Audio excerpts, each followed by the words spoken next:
Le Focodé dénonce la tendance vers la limitation des libertés religieuses et condamne le silence des dirigeants. Silence qui, selon le Focodé, accompagne la détention des pasteurs d'expression rwandaise Sostene Serukiza et Damascène Gakwaya, dont la famille est sans nouvelles depuis ce lundi.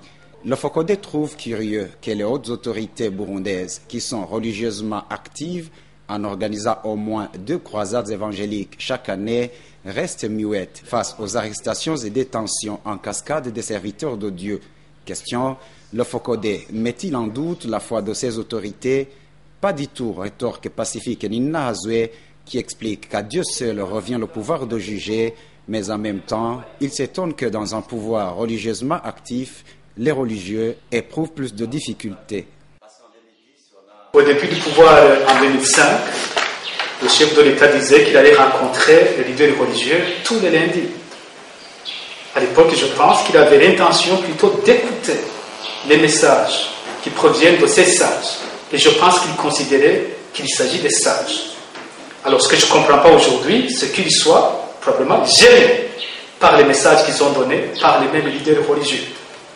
Donc, c'est un phénomène que je ne comprends pas.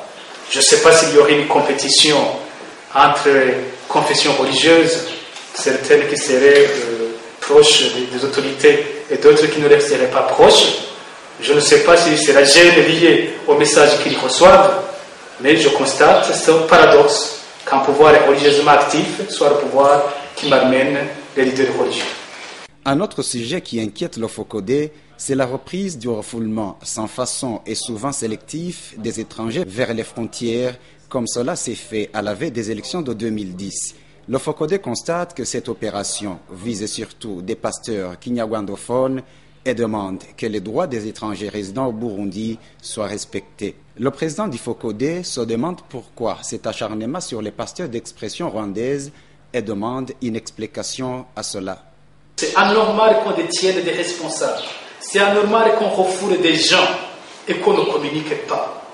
Nous demandons des informations suffisantes.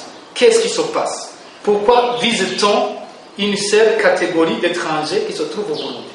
Pourquoi cette animosité brusque envers des Rwandais, des résidents rwandais ou des Banyamulenge qui résident ici? Pourquoi cela? Est-ce les seuls qui se trouvent dans cette situation s'il s'agirait d'une situation d'irrégularité? Mais pourquoi, de manière brusque, on vise une seule communauté de réfugiés vivant au Burundi?